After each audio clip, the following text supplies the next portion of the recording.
Satoshi Nakamoto is one of the men, or even perhaps the one man, who revolutionized the financial ecosystem the most. By creating Bitcoin, he showed the world a way to make digital assets unique and to get rid of the dominance of the traditional banking system. His impact on the world was so strong that many people now worship him, to the point where several projects to build a statue in his honor were considered, and one of them made it through in Grafisov Park in Budapest, Hungary. But as his ideas were susceptible to disrupt many industries and change the world as we know it today, he knew he had to keep a low profile and should keep his identity secret. 14 years later, still nobody knows who Satoshi Nakamoto is. And that's why I'm here today, because I've investigated and gathered the evidence for you. And before I give you all the evidence, just know that we've created a free full beginner's guide to cryptocurrencies that can help you understand what Satoshi Nakamoto created.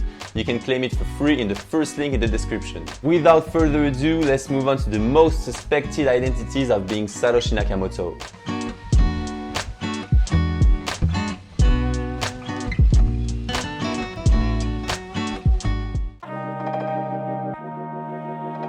Hal Finney's profile corresponds exactly to what Satoshi Nakamoto could be. First, Hal Finney was a member of the cypherpunks movement. The cypherpunks is a group consisting of individuals advocating widespread use of cryptography as a way to change the world socially and politically speaking. Hal Finney was therefore a strong proponent of cryptography, and as a little reminder, Bitcoin's purpose was exactly to use cryptography as a way to make money secure and decentralized. He was so interested in cryptography that he was the first one to try the Bitcoin software, to file bug reports and to develop improvements. He helped whoever was Satoshi Nakamoto and even received the first ever Bitcoin transaction from Satoshi himself. In the case he was Satoshi, this could have been a way to test Bitcoin transactions. All these clues led to Greenberg asking a writing analysis consultancy to compare a sample of Finney's writing to Nakamoto's. They declared it was the closest resemblance they had yet come across. The one evidence that makes everyone doubt is that he lived a few blocks from a man called Dorian Prentice Satoshi Nakamoto, who is himself a serious candidate to be Satoshi.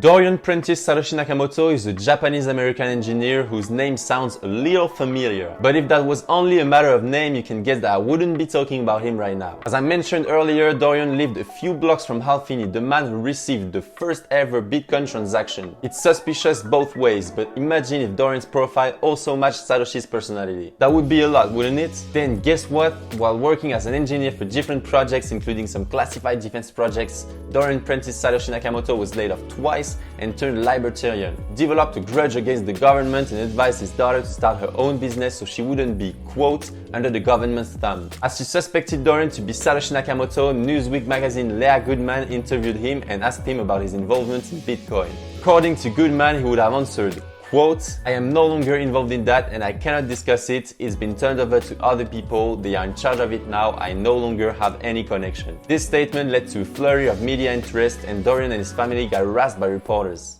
Okay, look at these cards. Why did you create Bitcoin, sir? Okay, no questions right now. I want my free lunch. Sir, can we ask you about Bitcoin? Why were you involved in Bitcoin? Okay, I'm not involved in Bitcoin. Sir, why did you do Bitcoin? Why are you involved in Bitcoin? I'm not in Bitcoin. But you're addressed Not in Bitcoin. I don't know anything about it. This noise led to the pseudonymous Satoshi Nakamoto's peer-to-peer foundation account posting its first message in 5 years stating, "I am not Dorian Nakamoto." Dorian Nakamoto also publicly denied his Satoshi Nakamoto and said he misinterpreted Goodman's question. But the main reason I'm here is to clear my name that I have nothing to do with Bitcoin. That's not me. Okay. I never communicated with Bitcoins. Okay. Leah wrote all this? Yeah. Maybe he's telling the truth and everything might have just been a coincidence, but what's certain is that he would still have denied being Satoshi even if he was. But there are still other candidates. Nick Szabo is the real identity hiding behind the creation of Bitcoin, Satoshi Nakamoto. This is at least what Elon Musk thinks. Like, it seems as though like Nick Szabo is probably more than anyone else, responsible for the evolution of those ideas. This is also what financial author Dominic Frisby, New York Times journalist Nathaniel Popper, and many others think. All these people actually think that Nick Szabo is the Bitcoin inventor because he was the first one to think about something like that by creating BitGold, direct precursor to Bitcoin. BitGold was one of the first attempts at creating a decentralized virtual currency and was supposed to work nearly the same way as Bitcoin. But this is not all. In 2014, 40 final year college students compared the Bitcoin white paper to the writing of 12 suspects. They concluded that Szabo is the primary author of the Bitcoin white paper. The linguistic similarities and the software used to publish the paper apparently left no doubt. A few months before the Bitcoin white paper was released, he publicly asked for help to develop a more operational version of BitGold. But as the previous two, despite all the evidence, Nick Szabo always denied being Satoshi Nakamoto, which leads some people to believe it even more. And this is not the case of the last one and also the funniest one, Craig Wright.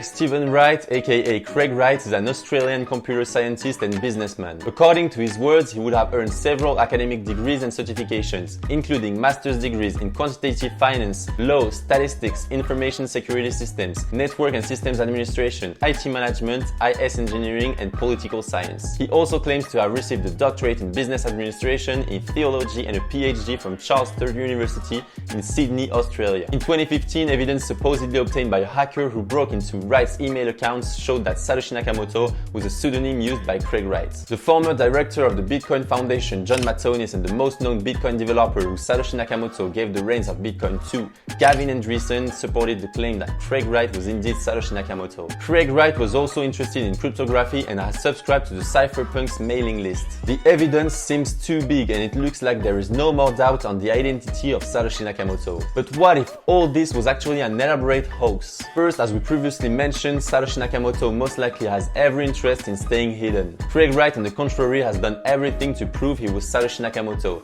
except for the one thing that would leave no doubt. He could either have conducted a Bitcoin transaction with Nakamoto's wallet or signed a message with Nakamoto's private key, as he should be the only one able to do so. He said multiple times that he would do it, but he finally retracted and didn't want to do it anymore. In an interview to the BBC, he declared he would show the world that he was Satoshi Nakamoto, but that he actually didn't care if people would believe him. So you're going to show me that Satoshi Nakamoto is you? Yes. Some people will believe, some people won't. And to tell you the truth, I don't really care.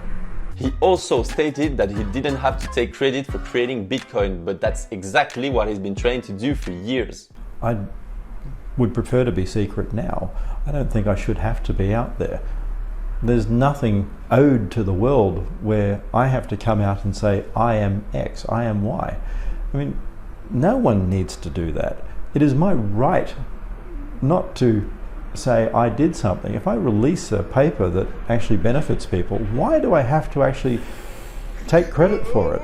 I don't want money, I don't want fame, I don't want adoration, I just want to be left alone. In 2019, he registered US copyright for the Bitcoin white paper, which nobody else fought for. He also tried to sue everyone who called him a fraud. Among them were Vitalik Buterin, Roger Ver, Peter McCormack, and Changpeng Zhao. In the case against McCormack, the judge declared that Wright deliberately put forward false evidence and awarded him only £1 in damages. He even sued a Twitter user named Hodlenot who called him a fraud and lost the trial. The judge declared that they had sufficient factual grounds to claim that Wright had lied and cheated in his attempt to prove that he was Satoshi Nakamoto. He even lied about his academic credentials, as Charles III University sent Forbes a statement in 2015 stating Mr. Wright has not been awarded a PhD from CSU. I don't want Craig Wright to sue Blocklet, so I'm just gonna say that he's either very unlucky to have lost the private key to his Bitcoin wallet or a very bad liar. And I'd rather go for the second option.